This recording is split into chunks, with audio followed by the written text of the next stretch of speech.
मित्रांनो, डॉक्टर अशोक राणा यांच्या लेखणीतून उतरलेले नवे पुस्तक संत साहित्यातील जीवनमूल्ये आजच मागवा अगदी सवलतीच्या दरात. संपर्क ज्ञानपथ पब्लिकेशन 8600 35 37 12 आणि 9503 23 7806.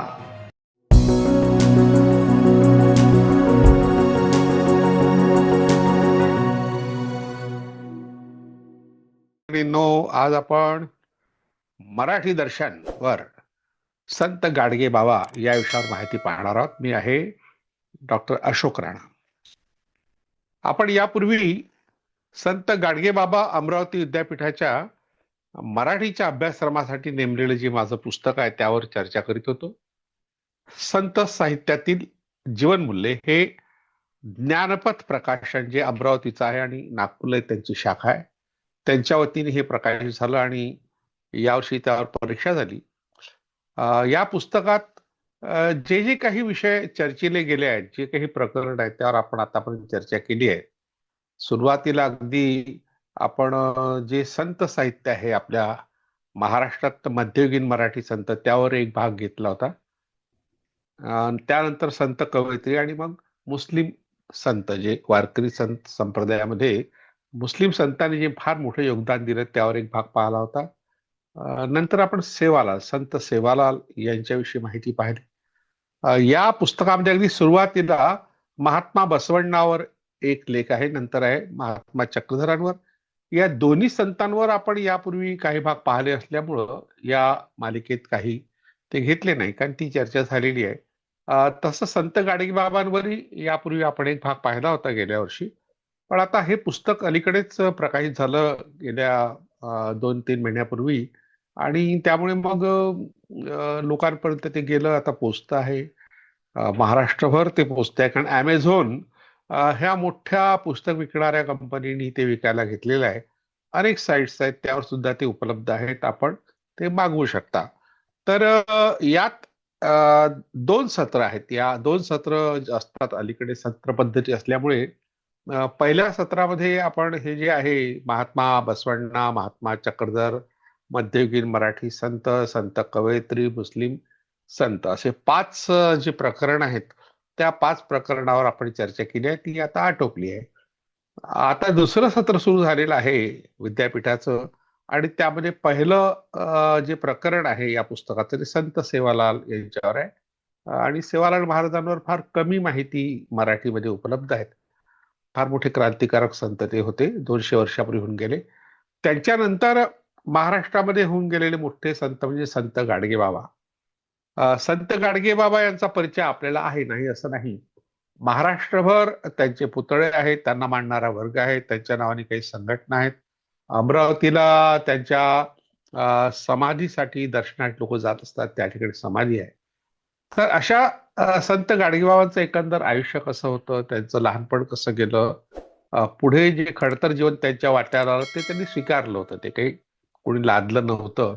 पण त्यातून जे ताऊन सुलाखून निघालेलं त्यांचं जे व्यक्तिमत्व आहे, तर त्यातून मानवतेचा महान विचार आला. म्हणजे सर्वसामान्य माणसाला हे आपला वाटावा असा हा माणूस होता. गाडगेबाबा यांचा संबंध मोठमोठ्या सुधारकांशी होता, विशेषतः डॉक्टर बाबासाहेब आंबेडकर जे भारतीय संविधानाचे शिल्पकार आहेत. तर त्यांची आणि गाडगेबाबांची फार जवळीक होती. भाऊसाहेब पंजाबराव देशमुख हे पंजाबराव आपल्या पंडित जवाहरलाल नेहरू यांच्या मंत्रिमंडळातले कृषी मंत्री होते, बाबासाहेब आंबेडकरांचे सहकारी. त्यांचाही त्यांचा संबंध आला. रयत शिक्षण संस्था ज्यांनी स्थापन भाऊराव पाटील, करबईर भाऊराव पाटील आपण त्यांना म्हणतो, त्यांच्याशी सुद्धा त्यांचा निकटचा संबंध होता. राष्ट्रसंत तुकडोजी महाराज यांच्याशी त्यांची घट्ट मैत्री होती. अशा अनेक लोकांशी त्यांचा संबंध आला होता. म्हणजे अनेकांच्या मदतीने त्यांनी सामाजिक परिवर्तनाला चालना दिली महाराष्ट्रातल्या, आणि महाराष्ट्राबाहेर सुद्धा त्यांचं नाव पोचलं. तर त्यांचं एकंदर आयुष्य कसं आहे आपण थोडक्यात पाहू. अमरावती जिल्ह्यातला दर्यापूर जो तालुका आहे, त्या तालुक्यात शेणगाव नावाचं एक गाव आहे. त्या गावामध्ये 23 फेब्रुवारी 1876 या दिवशी त्यांचा जन्म झाला.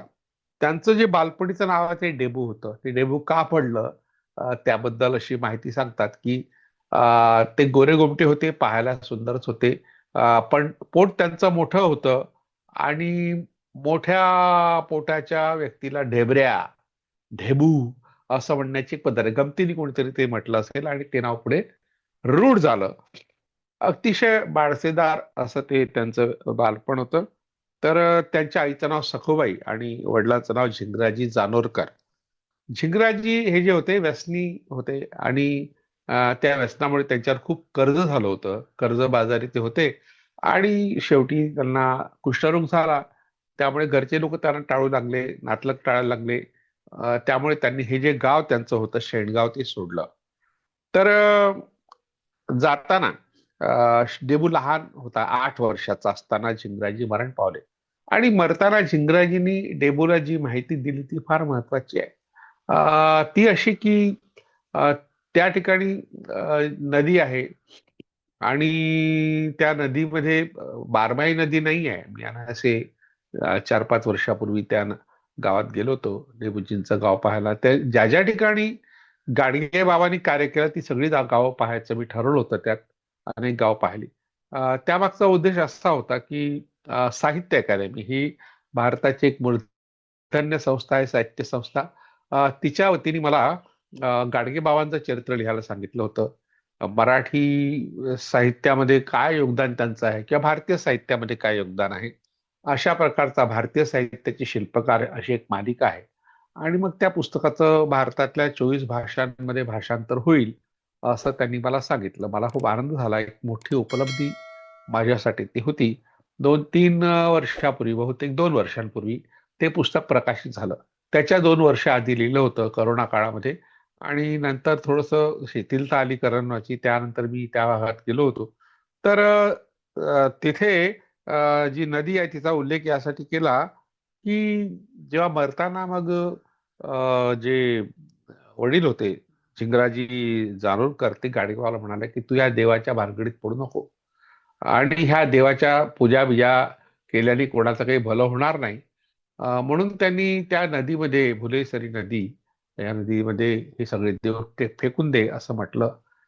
कदाचित त्यांच्या आईने ते फेकले असतील, पण नंतर त्यांना आईला त्यांच्या आईला त्यांच्या माहेरी जावं लागलं. दापुरा नावाचं गाव जवळच आहे, म्हणजे भातकुली तालुक्यातलं जवळपास काही अंतरावर ते गाव आहे. ऋणमोचन ऋणमोचनच्या पुढे शेणगाव लागतं. शेणगावच्या मध्ये एक गाव आहे. तर तिथे ते गेले.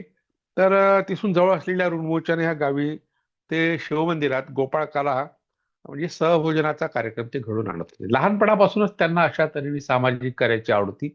मित्रमंडळी जमवायची, भजन करायचं आणि नंतर गोपाळकाला करायचा.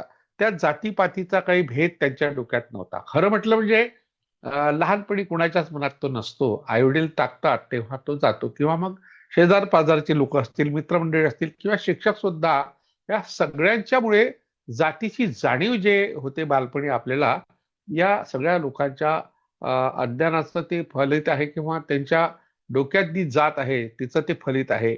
गाडगेबाबांच्या डोक्यात ते नव्हतं, कारण कारण त्यांची आई काही त्यांना सांगत नव्हती. त्यांचं शिक्षणही काही खूप झालेलं नव्हतं. खरं म्हणतो शाळा त्यांची सुटली होती. त्यांना दापुराला आल्यावर आपल्या मामाकडे त्यांची गुरं राखावी लागली, रानावनात जावं लागलं. तेव्हा त्यांच्यासोबत जे गुरं राखणारे लोक होते, लहान मुलं होती, त्यांना ते ऋणमोचनच्या ह्या मंदिरात, शिव मंदिर जे आहे त्या ठिकाणी ते आणत असत. तर त्यात महार मुलांचाही सहभाग होता. त्यामुळे गावातील सनातनी लोकांच्या मनात संताप निर्माण झाला की ह्या डेबूने आपला धर्म बुडवला. म्हणजे आपला धर्म असा विचित्र आहे की कोणत्याही जातीच्या लोकांनी अन्न खाल्लं की आपण त्यांना अन्न दिलं किंवा त्यांच्या हातचं अन्न खाल्लं तर धर्म बुडून जातो. इतका नाजूक असा आपला धर्म आहे. तर असे ते म्हणू लागले, पण डेबूने काही त्यांची पर्वा केली नाही. वयाच्या 12व्या-13व्या वर्षीच त्यांना मामाच्या शेतात गुरं राखावं लागली, कामं करावं लागली आणि ते जे काम करत होते ते नेटाने करत होते, नेटकेपणाने करत होते. त्यामुळे त्यांची कीर्ती पंचक्रोशीत पसरली होती.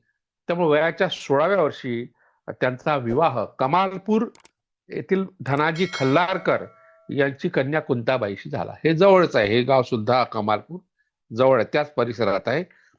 एक कुशल शेतकरी म्हणून पुढे डेबूला प्रसिद्धी मिळाली पण त्या शेती करताना त्यांना वेगळ्या संकटाशी सामना करावा लागला. ते संकट त्यांच्या शेतीशी संबंधित होतं. कारण जे मामा होते ते कर्जबाजारी झाले होते, त्यामुळे त्यांनी शेती गहाण टाकली होती चंद्रभान सावकाराकडे. आणि ह्या चंद्रभान सावकारांनी मग 64 एकर जमीन गहाण ठेवून त्यावर आपला हक्क सांगितला होता. त्यामुळे डेबूच्या मामाने या धक्क्याने आपला प्राण सोडला. म्हणजे आपली शेती आपल्या हातून गेली, आता आपल्या हाती काय आहे, आपलं सगळं विश्वच संपलं, कोलमडलं.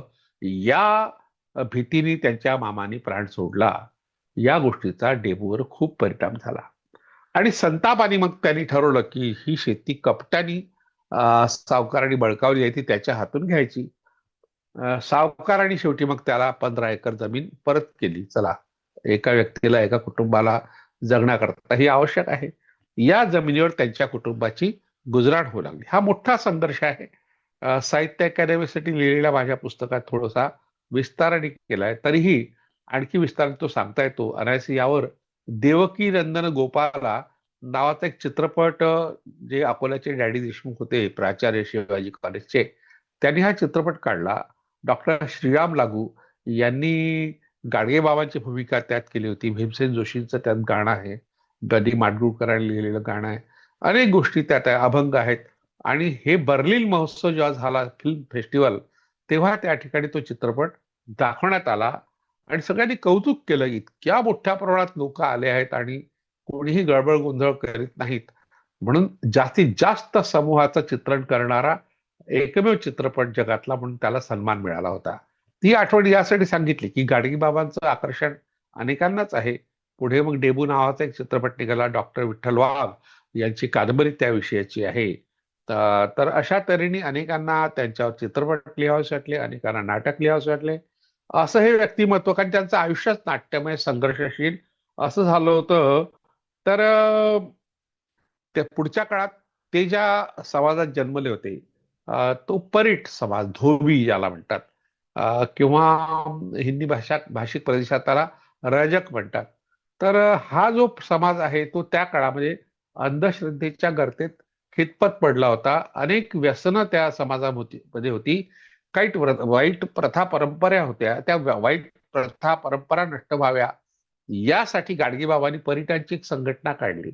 आणि कोणतीही व्यक्ती, आपण ज्या मोठ्या व्यक्तींचा उल्लेख सतत करतो, त्या सगळ्या मोठ्या व्यक्तींनी पहिल्यांदा आपल्या जवळच्या लोकांना संघटित केलं आणि त्यांच्यामध्येच प्रबोधन केलं. त्यांच्या सहाय्याने ते पुढे इतरही जातीशी संबंध ठेवू शकले.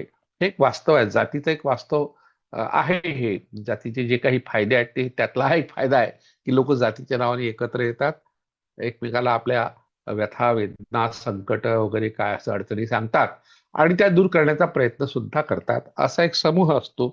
तर गाडगेबाबांना त्या परीट जातीचा असा एक फायदा झाला.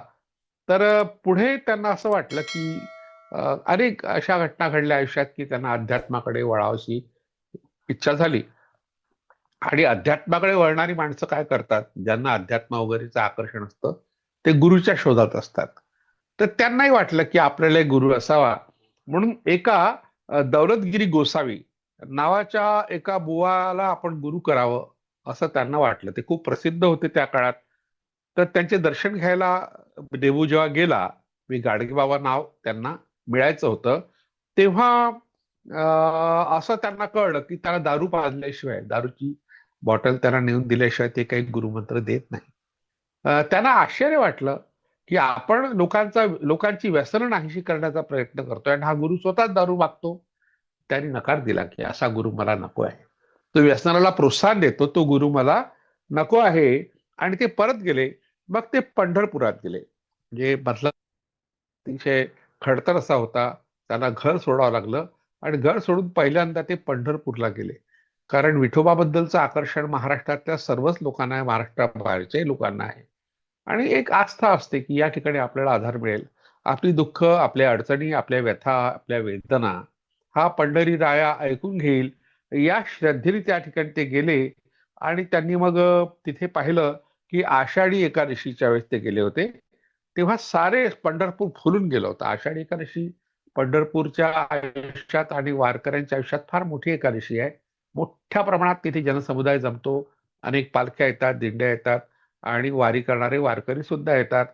तर तिथे त्यांनी उत्साह जो होता भक्तांचा तो पाहिला.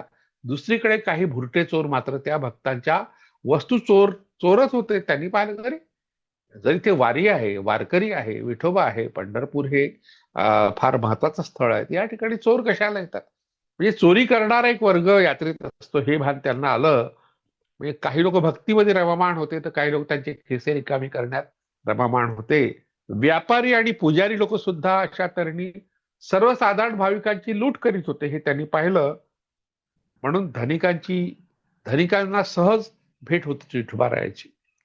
व्ही-आय-पी वगैरे हे जे कल्चर आज आहे ते तेव्हाही होतं. आणि सर्वसाधारण माणसाला तासनतास ताटकळत त्या रांगेत राहावं लागे, उभं राहावं लागे उन्हातानात वगैरे.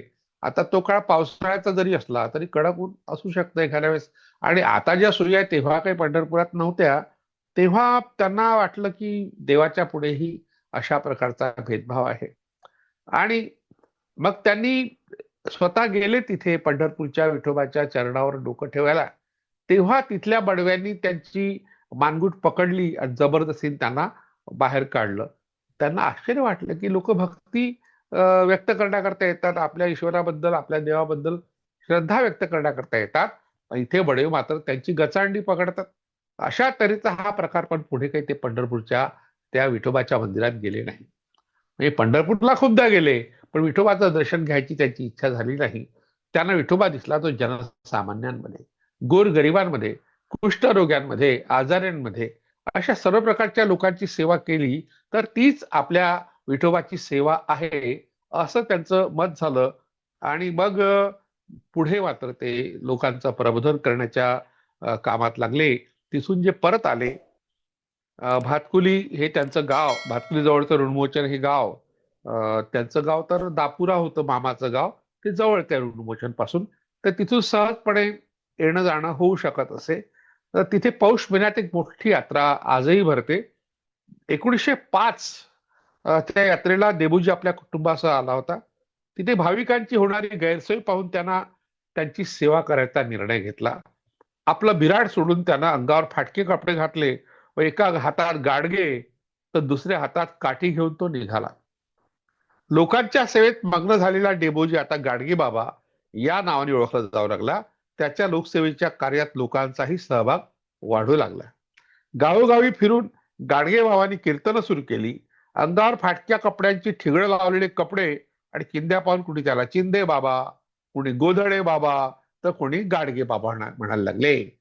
तर अशा तऱ्हेने गाडगे बाबा हे नाव त्यांचं त्यांच्या हातात जे गाडगं होतं त्यावरून ठरलं.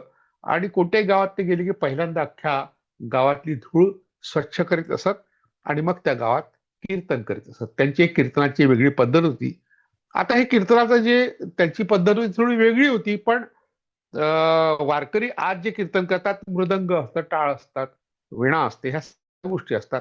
पण जेव्हा कीर्तन पहिल्यांदा संत नामदेवानी सुरू केलं तर त्याची जी आठवण संत जनाबाईंनी लिहून ठेवली आहे, तेव्हा तिने सुंभाचा करदोळा घातलेला हा एक सर्वसाधारण तरुण आणि तो पंढरीच्या वाळवंटात, चंद्रभागेच्या वाळवंटामध्ये हातात दगड घेऊन भजन म्हणतोय. ही जी भजनाची पद्धत होती, अगदी तीच पद्धत सुरुवातीची जी नामदेव महाराजांनी कीर्तनाची पद्धत सुरू केली वारकरी संप्रदायामध्ये, तीच पद्धत खऱ्या अर्थाने गाडगे बाबांनी पुन्हा नव्याने आणली. मधल्या काळात अनेक वाद्य आली, सर्व काही आलं, पण जेव्हा काही साधन संपत्ती नसते तर आपले दोन हात असतात, टाळी वाजवली तरी देवाला आनंद होतो. म्हणून बरेच लोक म्हणतात की दोन हस्तक आणि एक मस्तक एवढंच माझ्याकडे आहे, दुसरं काही नाही. तर अशा तऱ्हेने गावोगावी ते कीर्तन करत होते. आणि ह्या मधल्या काळात जेव्हा त्यांनी घर सोडलं होतं तर तेव्हा त्यांचे कपडे फाटले होते. दुसरे कपडे घ्यायला त्यांच्याकडे पैसे नव्हते. म्हणून तीच आपली फाटलेले कपडे, ते ठिगळ लावलेले, अशी त्यांची ओळख होती. त्याच पोशाखात सतत गाडगे बाबा कीर्तन करीत असत. तर त्यांच्या फाटके चिंध्याचं जे वस्त्र होतं, कानात फुटलेल्या बांगड्याची कर्णभूषण होती, तर डोईवर फुटलेल्या गाडग्याचं शिरोभूषण, मुकुटासारखं टोपीसारखं ते फुटलेलं गाडगं आहे ते आपल्या डोक्यावर ठेवायचे. त्यामुळे कदाचित त्यांना गाडगेबाबा नाव पडलं असेल. आणि मोजे त्यांच्या पायात असायचे, तर एक मोजा वेगळ्या रंगाचा, दुसरा मोजा दुसऱ्या रंगाचा. अशा तऱ्हेने प्रस्थापित कीर्तनकार जे होते तशा प्रकारची वाद्य संगती त्यांच्याकडे नव्हती. त्यांचं वेगळेपण अशा तऱ्हेने खुलून दिसत होतं. आणि मग गावातली कोणतीही व्यक्ती, गाडगेबाबा आले किंवा चिंदेबाबा आले, अशी त्यांची जी नावं होती, गोंधळे महाराज आले, तर लोक त्यांना, गावातले लोक मदत करीत असत. कारण गावामध्ये मंदिर असतं आणि मंदिरामध्ये मृदंग असतो, लोकांच्या जवळ टाळ असतात, मंदिरातही असतात. म्हणजे आपल्याला त्यासाठी वेगळी मेहनत, वेगळी धावपळ करायची गरज नसते. अशा तऱ्हेने गाडगेबाबांना गावातले लोक मदत करत होते. आपल्या महाराष्ट्रामध्ये कीर्तनाच्या काही पद्धती आहे. वारकरी कीर्तन पद्धत जास्त प्रचलित आहे, कारण गावागावात ते आहे. पण काही ठिकाणी चातुर्मासामध्ये हरदासी कीर्तन होतं. त्याला नारदीय कीर्तन असंही म्हणतात, काही ठिकाणी पुणेरी कीर्तन म्हणतात. त्यामध्ये कीर्तनकार एकटाच असतो. त्याच्या डाव्या बाजूला तबला वादक किंवा हार्मोनियम वादक असतो आणि उजव्या बाजूला तबला वादक किंवा हार्मोनियम वादक किंवा आणखी एखादा वाद्य वाजवणारा असतो.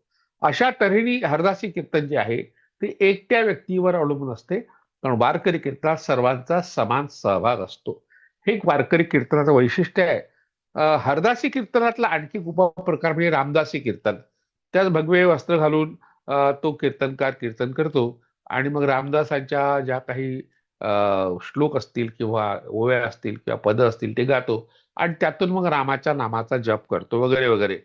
तर या सगळ्या तीनही पद्धती ज्या महाराष्ट्रात आहे, आणखी काही पद्धती आहे, नाही असं नाही, पण सगळ्याच पद्धतीचा परामर्श या ठिकाणी घेतलेला नाही. फक्त तीन पद्धती लोकांना माहित आहे म्हणून. पण गाडगेबाबांचं कीर्तन ह्या कोणत्याही पद्धतीत बसत नव्हतं. कारण ते कोणत्या परंपरेत आले नव्हते, सर्वसाधारण वर्गातून आले होते. विपरीत अशी परिस्थिती त्यांच्या वाट्याला आली होती. पण त्यांच्या पद्धतीने त्यांनी आपली कीर्तन शैली शोधली. गाडगेबाबांची कीर्तन शैली इतरांपेक्षा अशा तऱ्हेने वेगळी झाली. आणि निवेदन पद्धती आहे ती सुद्धा वेगळी होती, पण खूप वेगळी नव्हती. त्यात प्रश्नोत्तर पद्धती होती. आपण ज्या कीर्तन पद्धती पाहिल्या तर त्यात प्रश्नोत्तर वगैरे काही होत नाही. हरदासी कीर्तनकार स्वतः बोलत राहतो, बाकी लोक ऐकत राहतात. तेव्हा त्यांनी म्हटलं भजन म्हणा तर ते भजन म्हणतात, टाळा वाजा म्हटलं टाळ होतात, पण प्रश्नोत्तर होत नाही. वारकरी कीर्तन पद्धतीची प्रश्नोत्तराला फारसा थारा नाही. पण यांनी लोकांना प्रश्न विचारून जागं केलं, त्यांच्यावर उत्तरं घेतली, ती चुकली असतील तर त्यावर भाष्य केलं. अशा तऱ्हेने लोकांचं प्रबोधन करण्याचा वेगळा पायंडा हा गाडगेबाबांनी पाडला. तर ही जी पद्धत आहे फार जुनी आहे, जी आपल्या भारताची जुनी आहे. भारताबाहेरच्या अनेक देशांमध्ये ही पद्धत होती. तर ह्या सगळ्या गोष्टीमध्ये एक गोष्ट मात्र स्पष्ट आहे की वारकरी संप्रदायाचा प्रभाव हा गाडगेबाबांवर होता. तर मांसाहाराचा विरोध किंवा माळकरी असणे किंवा तुकोबारायांचा प्रभाव किंवा कबीरांचा प्रभाव प्रामुख्याने, कारण कबीरांनाही वारकरी संप्रदायात महत्वाचं स्थान आहे. तर अशा तऱ्हेने सर्व प्रकारचे हे वारकरी संत हे त्यांच्या डोक्यात होते. त्यांना वेगळं काही वाचन करायची गरज नव्हती, कारण लहानपणापासून ते मंदिरामध्ये कीर्तनं ऐकत होते किंवा स्वतः भजनं करत होते. त्यातून त्यांची एक मानसिकता तयार झाली होती संतांकडे पाहण्याची, त्यांच्या विचाराकडे पाहण्याची.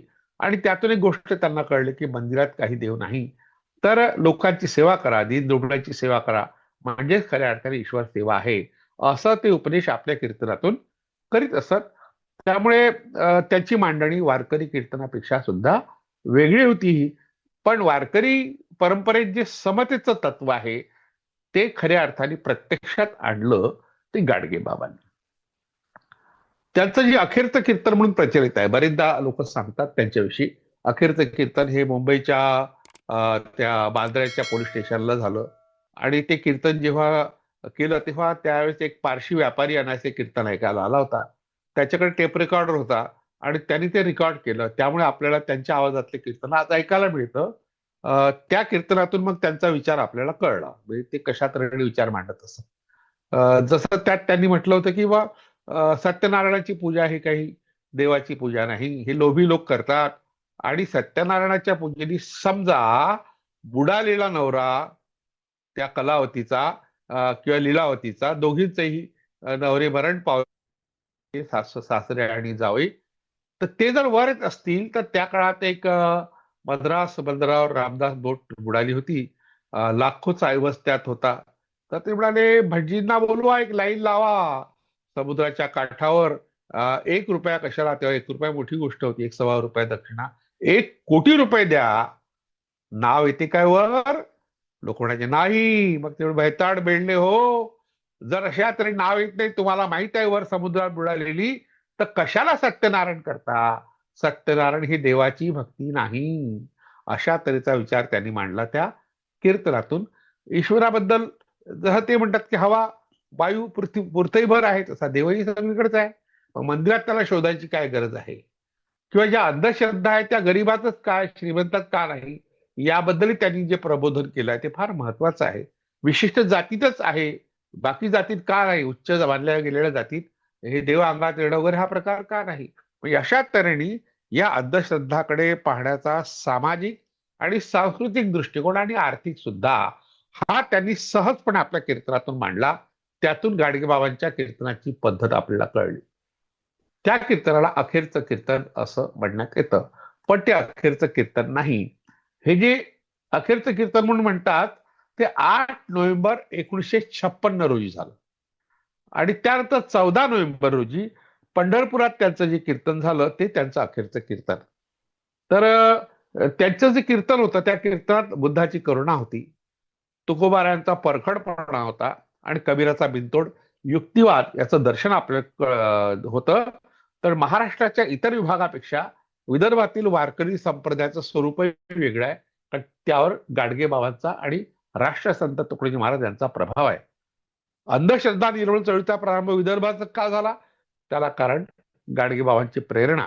भुकेलेल्यांना अन्न, तहानलेल्याला पाणी, उघड्या नागड्या लोकांना वस्त्र, निरक्षरांना शिक्षण, बेघरांना घर, रोग्यांना औषध, बेरोजगारांना रोजगार, मुक्या प्राण्यांना अभय, गरीब व दुर्बल या लोकांना लग्नासाठी मदत आणि दुःखी कष्टी लोकांना आधार द्यावा, असं गाडगेबाबा नेहमी म्हणत असत. या सगळ्या गोष्टींना गाडगेबाबांची दशसूत्री म्हणतात. डॉक्टर बाबासाहेब आंबेडकर, कर्मवीर भाऊराव पाटील आणि डॉक्टर पंजाबराव देशमुख यांच्यावर त्यांचं विशेष प्रेम होतं. या तिघांच्याही कामात त्यांनी मोलाचं योगदान दिलं आहे. आपल्या पंढरपूर येथील धर्मशाळेचे विश्वस्त म्हणून डॉक्टर पंजाबराव देशमुख डॉक्टर बाबासाहेब आंबेडकरांना त्यांनी नेमलं होतं. 14 नोव्हेंबर 1956 रोजी त्यांचं शेवटलं कीर्तन झालं. तिथे त्यांची तब्येत बिघडली आणि 6 डिसेंबर 1956 रोजी डॉक्टर बाबासाहेब आंबेडकर यांचं महानिर्वाण झालं. त्याचाही धक्का त्यांना खूप बसला आणि 20 डिसेंबर 1956 रोजी गाडगेबाबा आपल्यातून गेले. असा एकंदर गाडगेबाबांचा जीवन प्रवास आहे. राष्ट्रसंत तुकडोजी महाराज यांनी त्यांचा अंत्यसंस्कार केला. गाडगेबाबा शिकलेले नव्हते, त्यामुळे स्वतः काव्यरचना त्यांनी केली नाही, लिहून काही ठेवलं नाही. काही पत्र त्यांची उपलब्ध आहे, पण ती पत्रे त्यांनी लिहिली नाही, त्यांच्या सहकार्याने लिहिलेली आहेत. त्या पत्रातून गाडगेबाबांचा जो विचार आहे, व्यवस्थापनाचा विचार, लोकांच्या कल्याणाचा विचार, तो आलेला आहे. तर तो कसा आहे? कारण त्याला गुरु किंवा मार्गदर्शक कोणी नव्हतं. अनुभवाचं जे ज्ञान आहे तेच त्यांचं शिक्षण होतं आणि त्यांनी उभारलेल्या धर्मशाळा ते कधीही राहिले नाही. आपण असं सहज म्हणतो, तळ राखी तो पाणी चाकी. म्हणजे ज्यांनी संस्था उभारल्या त्याचा लाभ त्यांनी घेतला पाहिजे. पण गाडगेबाबा हे पहिले असे विचारवंत होते ज्यांनी स्वतःला विश्वस्त मानलं. म्हणजे आपल्याला महात्मा गांधी यांच्या विचारामध्ये जी विश्वस्त कल्पना आहे ते त्याचं मूळ गाडगेबाबांच्या विचारामध्ये आहे. ही महात्मा गांधींची विश्वस्त कल्पना त्यांनी आपल्या पुस्तकातून मांडली. पुढे तुकडोजी महाराजांनी वेगळ्या पद्धतीने ती मांडली. आपण तुकडोजी महाराजांच्या बद्दल जेव्हा माहिती पाहू तेव्हा विश्वस्त कल्पनेचा विचार करू. अशा तऱ्हेने त्यांनी कधीही लाभ घेतला नाही. धर्मशाळेच्या बाजूला एक झोपडी ते बांधत त्या ठिकाणी राहत. तिथलं अन्न ते खात नव्हते. गावात ते स्वच्छ करायचे गाव, लोकांना भीक मागायचे आणि मग खायचे. अशा तऱ्हेने त्यांना कर्मयोगी यासाठी म्हटलंय. कर्माला त्यांनी खूप महत्व दिलं. तर त्यांनी देवकल्पनेची चिकित्सा केली, त्याचा उल्लेख या पुस्तकात आलेला आहे. की आता लोकांना प्रश्न पडतो की देवाबद्दल आपल्या मनात खूप संवेदना आहेत. की ईश्वराला न मानणारा तो नास्तिक, ईश्वराला मानणारा आस्तिक. तर गाडगेबाबांनी फार परखडपणे हा विचार मांडला. तो विचार अगदी लोकायत परंपरेतले जे चार्वाक होते, 5,000 वर्षापूर्वी भारतात होऊन गेले, त्यांनी ईश्वर कल्पनेला जो विरोध केला होता, तशाच प्रकारचा विरोध हा गाडगेबाबा करतायत. आणि ते म्हणतात, देव पहावयासी गेलो अन तेथे देव होऊनी ठेलो. म्हणजे मी देव पाहायला गेलो, स्वतः देव होऊन गेलो. अशा तऱ्हेने पुढे ते तुकोबांचं एक वचन सांगतात, आहे ऐसा आहे ऐसा देव वदवावी वाणी, नाही ऐसा मनी अनुभवावा. पुढे तुकाराम महाराजांनी आणखी एक आव्हान दिलं पंडितांना, आम्ही विधीचे जनिते स्वयंभू आयते केले नव्हे, आम्ही विधी म्हणजे ब्रह्मदेव त्यालाच आम्ही निर्माण केलेला आहे, तेव्हा आम्हाला काही तुम्ही वेगळं शिकवायची गरज नाही. गाडगे बाबांनी जातीभेदाला विरोध लहानपणापासूनच केला. एकदा अमरावती जिल्ह्यातील रुद्धपूर येथे कीर्तन करीत असताना त्यांनी अस्पृश्यतेच्या विरोधात विचार मांडले. त्यानंतर श्रोत्यांनी त्यांना बाबासाहेब आंबेडकरांच्या माहिती शैक्षणिक कार्य जे होतं बाबासाहेब आंबेडकरांचं ती दिली गाडगे बाबांनी, आणि लोकांना जय जयकार करायला सांगितला. तर काहीच प्रतिसाद मिळाला नाही. त्यामुळे शेवटी त्यांनी संतापून कीर्तन थांबवलं आणि निघून गेले. लोकांना वाईट वाटलं की आपण गाडगे बाबांचं ऐकलं नाही. त्यांनी बाबांची माफी मागितली आणि पुन्हा कीर्तन सुरू करण्याची विनंती केली, पण गाडगे बाबांनी पुन्हा कीर्तन सुरू केलं नाही. अशाच प्रकारची एक घटना मनमाड, हे जे नाशिक जिल्ह्यातलं गाव आहे, त्या ठिकाणी घडलं. आणि पुढे मग ते म्हणाले, या गावात मी कधी येणार नाही. बाबासाहेब आंबेडकरांचा जय जय काय करायला त्यांनी सांगितलं होतं, लोकांनी केला नाही. तेव्हा बाबासाहेब आंबेडकर जिवंत होते. म्हणजे गाडगे बाबा जिवंत असणाऱ्या माणसाचा जय जयकार करायला सांगतात आणि लोकांच्या डोक्यात जात आहे. तर हा भाग त्यांना काही आवडला नाही. त्यांचा पूर्ण विचार जो आहे तो बुद्धी प्रामाण्यवादी आहे. त्याचा विस्तार या ठिकाणी केलाय. एक गोष्ट सांगितली आहे की असं आपल्याकडे सर्वपितृ अमावस्यासारखे काही असे सण आहेत, ते आपण आपल्या पूर्वजांना अन्न खाऊ घालतो, घास देतो आणि खायला येतो तो कावळा. कावळा काय येतो हा भाग वेगळा, कावळ्याला आपण का मानतो हा भाग आणखी वेगळा, त्यावर आपण चर्चा करू केव्हा तरी.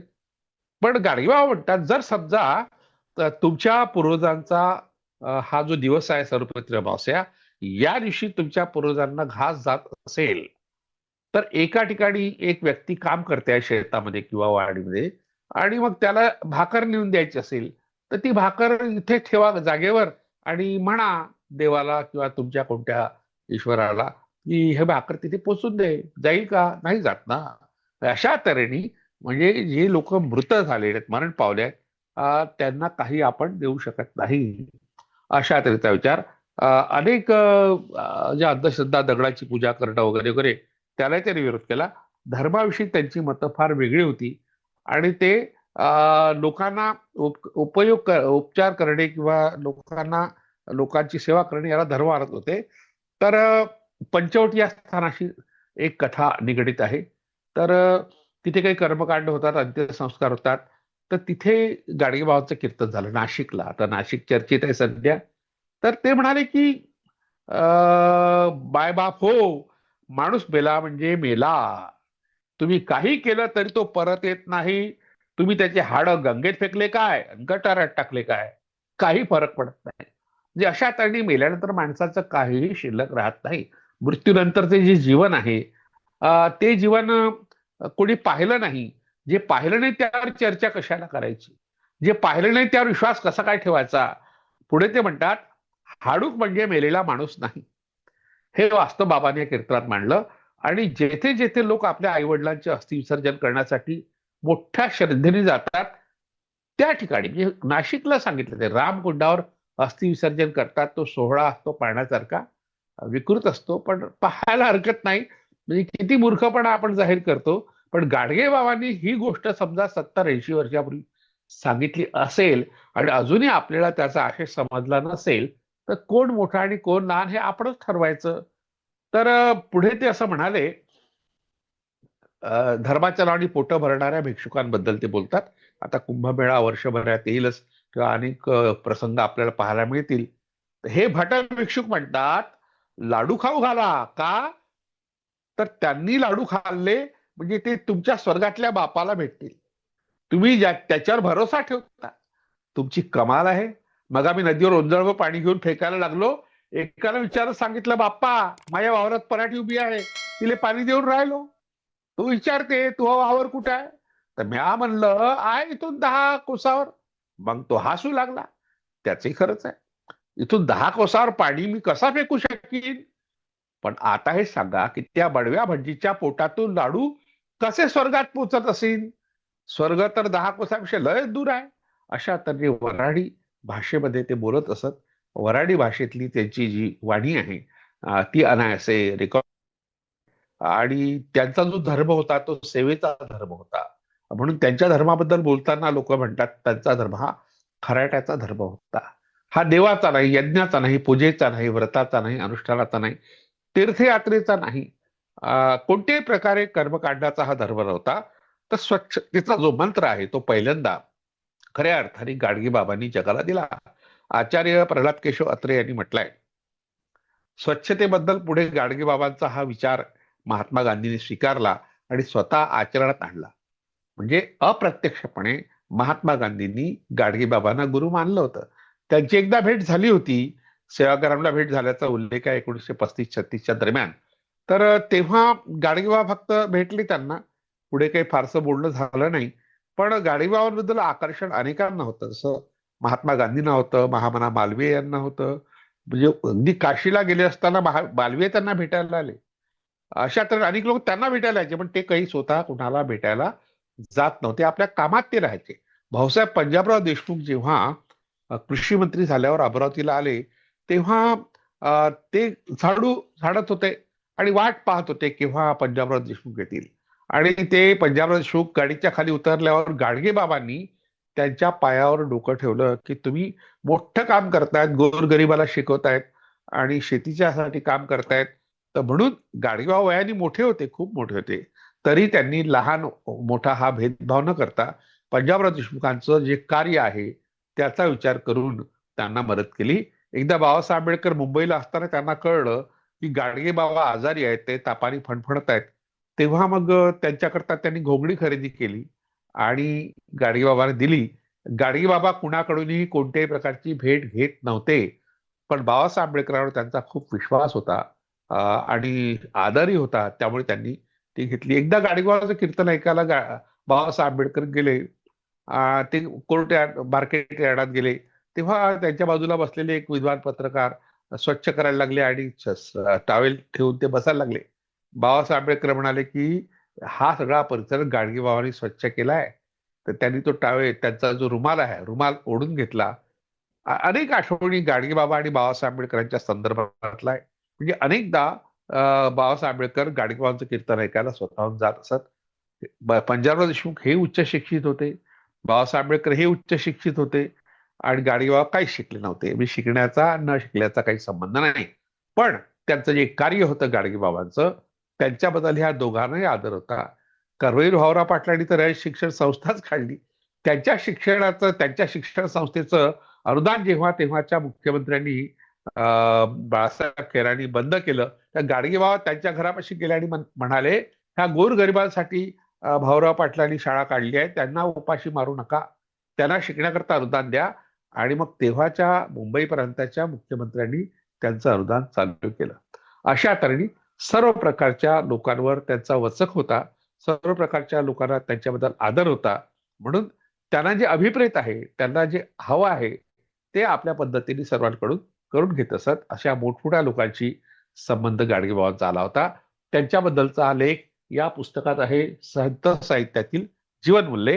हे संत गाडगेबाबा अमरावती विद्यापीठाच्या मराठी विभागात अभ्यासाला आहे, BA सेकंड इयर साठी आवश्यक आणि साहित्य. आणि रुद्रपूरच्या मराठी विद्यापीठातील अभ्यासाला इतर विद्यापीठात ही पुस्तक आता लागण्याची शक्यता आहे. म्हणून त्यातला हा भाग आपण विद्यार्थ्यांच्या साठी आणि इतरांसाठी या ठिकाणी पाहिला.